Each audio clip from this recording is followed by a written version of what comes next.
Hello non veg lovers, ఈరోజు వీడియోలో పచ్చి రొయ్యల కర్రీ ఈజీగా సింపుల్గా ఎలా చేసుకోవాలి అనేది నేను మీకు ఈ వీడియోలో చూపించబోతున్నాను. సో ఫస్ట్ టైం చేసినా కూడా చాలా బ్యూటిఫుల్గా వస్తుంది అండ్ టేస్ట్ కూడా చాలా అంటే చాలా బాగుంటుంది. సో వీడియోని ఎక్కడ స్కిప్ చేయకుండా చూడండి, అప్పుడే మీకు ఫుల్ క్లారిటీగా ఉంటుంది.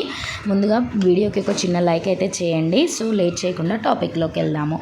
ముందు ఫస్ట్ పచ్చి రొయ్యలని తీసుకోండి. నేను ఇక్కడ 1/2 kg వరకు తీసుకున్నాను. పచ్చి రొయ్యలని తీసుకొని దాంట్లో ఉన్న బ్లాక్ పార్ట్ని అయితే తీసేసుకోవాలి. తర్వాత దీంట్లో లెమన్ ఇంకా పసుపు కలిపి ఒక 20 minutes అయితే నేను పక్కన పెట్టుకున్నాను. దీనివల్ల దాంట్లో ఉండే బ్యాడ్ స్మెల్ అనేది పోతుందన్నమాట. అందుకని చెప్పేసి ఇలా కలిపి పక్కన పెట్టేసుకున్నాను. ఆ తర్వాత ఒక ప్యాన్ ఉంటుంది కదా, కడాయి లాంటిది, అది తీసుకొని దాంట్లో ఒక 2 tablespoons ఆఫ్ ఆయిల్ వేసాను. ఒక 2 tablespoons ఆఫ్ ఆయిల్ వేస్తే అది హీట్ అవ్వాలి కదా. హీట్ అయిన తర్వాత దాంట్లో ఒక 2-3 పచ్చిమిరపకాయలు సన్నగా తరిగి, ఒక ఆనియన్ సన్నగా తరిగి వేసుకున్నాను. ఆనియన్స్ ఇంకా పచ్చిమిర్చి ఇవి రెండు కూడా మంచిగా ఫ్రై అవ్వాలన్నమాట ఆయిల్లో. ఆ తర్వాత కొంచెం ఒక రెమ్మ కరివేపాకు అయితే వేసుకున్నాను.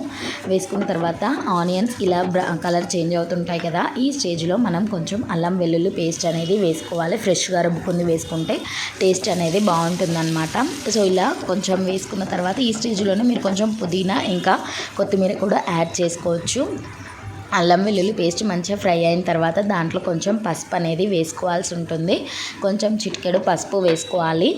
పసుపు వేసుకున్న తర్వాత ఇదంతా మంచిగా కలిసే విధంగా కలుపుకోండి.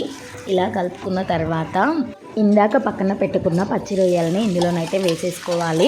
ఇప్పుడు ఇదంతా కలిసే విధంగా మంచిగా కలుపుకోవాలి నీట్గా. ఇప్పుడు కొంచెం లైట్గా ఉంది కదా, ఈ రొయ్య అనేది కొంచెం థిక్గా అవుతుందన్నమాట. మీరు చూడొచ్చు, ఇలా చూసారు కదా, ఇలా ఉడుకుతూ ఉంటుందన్నమాట. ఈ స్టేజ్ వరకు కలిపేసుకుంటే సరిపోతుంది. వితిన్ 2 minutesలో ఇలా అయిపోతుందన్నమాట. సో ఇలా అయిన తర్వాత దీంట్లో కొంచెం కారం వేసుకోండి. నేనైతే 1.5 teaspoon వరకు కారం వేసుకున్నాను. మీ టేస్ట్కి తగ్గట్టు మీరు కూడా వేసుకోండి. ఆ తర్వాత కొంచెం సాల్ట్ ఇంకా కొంచెం ధనియాల పొడి వేసుకోండి.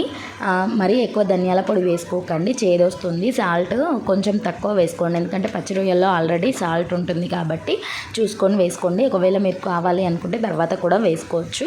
ఇదంతా కలిసే విధంగా ఒకసారి మంచిగా నీట్గా కలిపేసుకోండి.